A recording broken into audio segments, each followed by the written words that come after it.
حبايب قلبي، قدر الله ما شاء فعل.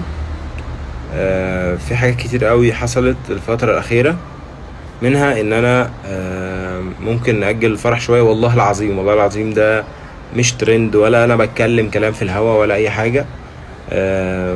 يعني احنا كنا عاملين حسابنا إن شاء الله إن احنا هنتجوز في 7، ولكن حصل اختلافات كتير. يعني كان عليا فلوس لحد وسدتها له، وما بقاش معايا ولا جنيه. ف...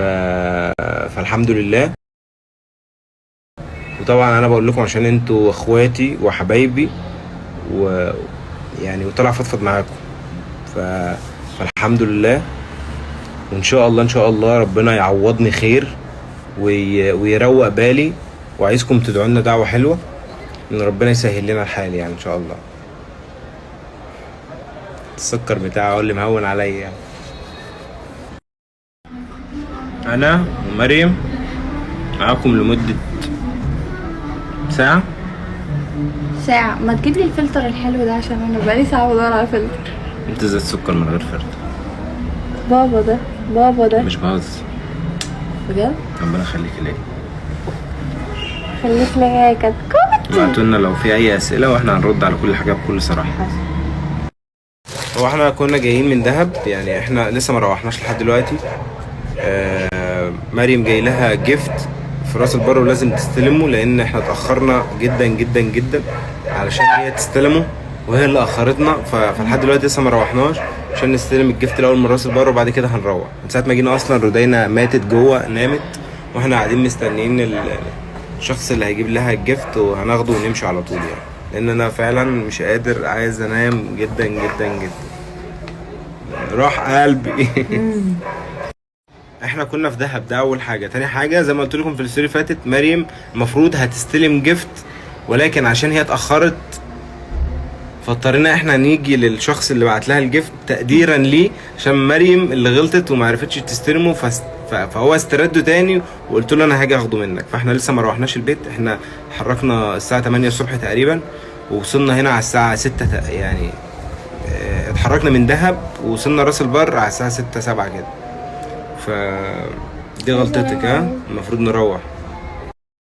بصوا يا جماعه، ناس كتير مش عارفه ان انا ومريم اللي بنشتغل عشان نجهز نفسنا في حاجات كتير. زي ما قلت لكم في فيديوهات كتير على اليوتيوب لو انتم متابعين، حاجات كتير مش جاهزه. فاحنا الاولويات ان احنا نجيب الحاجات دي الاول، وبعد كده نشوف. كتير بس ان شاء الله هتيجي. زي ما قلت لكم، الفلوس اللي كانت عليا دي المفروض ما كانتش تسدد دلوقتي او عامه في الفتره الحاليه، ولكن انا اضطريت اسد الفلوس اللي عليا دي عشان اخلص منها وارتاح واروق دماغي. وفي نفس الوقت يعني ربنا يكون معانا ونقدر نحوش فلوس تاني، وربنا يسهل لنا الحال يعني ان شاء الله. عايزه تنام يا؟ طيب سيبك من مريم، ركزي معايا. انت لسه صغيره، وكده كده هتتخانق انت عشان لسه سنك صغير. يعني ده الطبيعي. سن المراهقة ده بيبقى لا طول مظبوط ولا وزن مظبوط، ولكن قدام شوية لحد ما توصلي ل 18 و19 و20 سنة هيبتدي وزنك الحقيقي اللي جيناتك اتولدت بيها. فانتي من دلوقتي لحد ما توصلي للسن ده كلي كويس، ولو عرفتي تنزلي جيم انزلي جيم، وما تاخديش اي حاجة، وما يعني ما تغامريش بأي حاجة بس.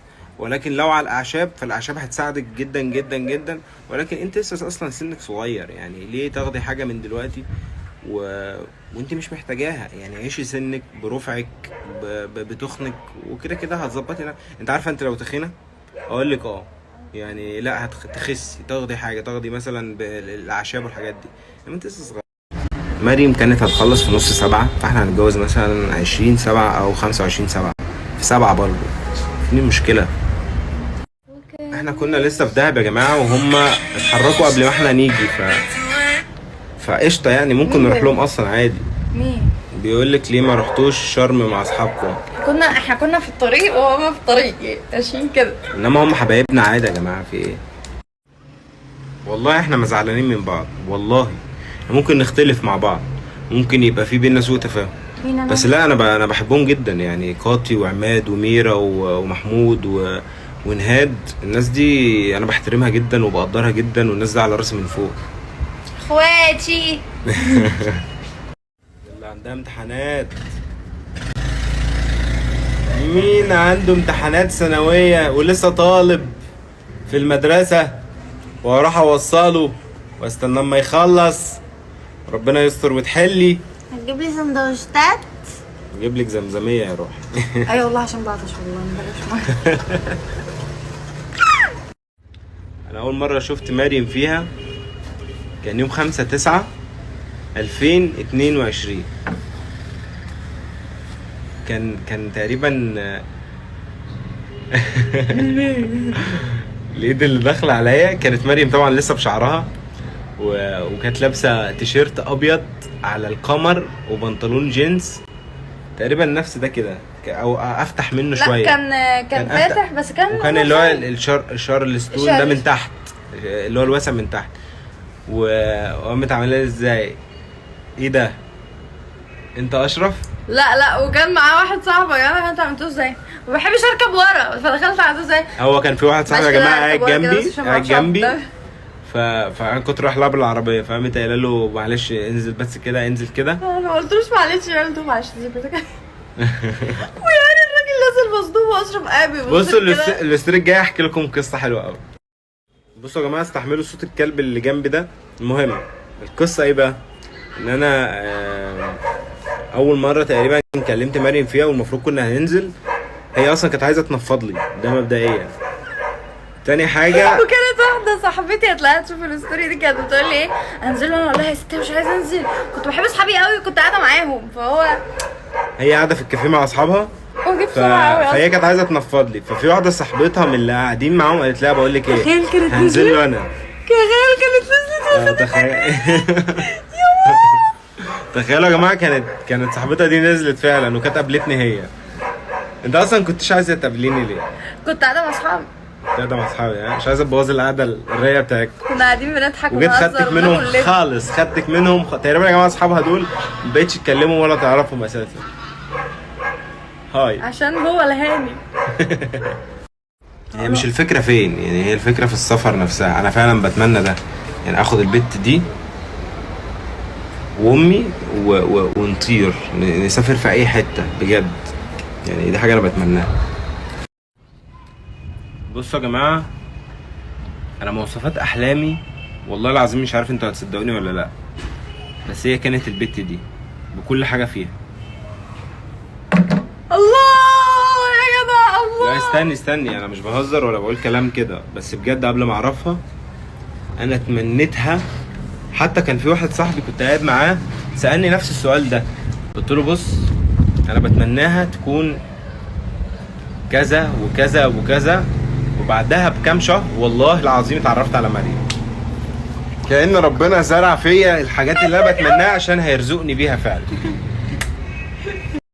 انا بالنسبه لي اي اكله مريم هتعملها هي اكلتي المفضله ايا كانت ايه الاكله. يعني ان شاء الله تعمل لي شويه اندومي، انا بالنسبه لي مريم اي حاجه هتعملها لي ان انا مفتقد الحته دي بجد. ولا لان هي مش بتعرف تطبخ يا جماعه بصراحه، ولكن ايه ورقه وقلم وعد معايا ست الكل. شاشه، تكييف، مروح، سجاد، نجف. طبعا انتوا ليه مستغربين ان انا بقول تكييف؟ معيش عيشه اهلي ومش عارف ايه الكلام ده، بس احنا قاعدين في ال11 فال11 ده بالنسبه لنا يعني الشمس، وهو اخر دور اصلا فالشمس مبهدلاه هنسيح حرفيا لو مفيش تكييف هنسيح. ولسه زي ما قلت لكم سجاد والنجف وابوجوره وشويه شويه اجهزه كهربائيه. طبعا مريم ما جابت. يا روحي ايه الفضايح دي؟ ما هو في حد بيسالني انتوا فاضل لكم ايه في الجهاز بتاع الشقه؟ طب ما تقول له هات لنا عفش على حساب ايه؟ لا احنا جبنا العفش، بس انت لو هتجيب حاجه قشطه عادي مفيش مشكله. ربنا يقدرنا يا جماعه ونجيب كل حاجه نفسنا فيها يقدرنا ان شاء الله يا رب. ايه اللي خلص شغالي غيرها عادي. بديلة لتركيب الرموش بتكنولوجيا الفرشة المزدوجة والآلة في الدقيقة هتديلك نفس نتيجة الرموش عادي شوفوني السنوية. في كتب الكتاب كنت مولعاه. سودا ماشيين في الشارع. شفت شعر المانجا؟ بالهنا والشفا يا حبيبتي. اجيب لك البتاع من ده؟ انا بحب زلابيا. بحبها. انا ما بحبهاش، اجيب لك؟ بس انا معايا ايس كريم، ما خلص ايس كريم احنا راجعين بقى. عارفة من يوم ما قابلتك انتي واحتل هواكي مدينتي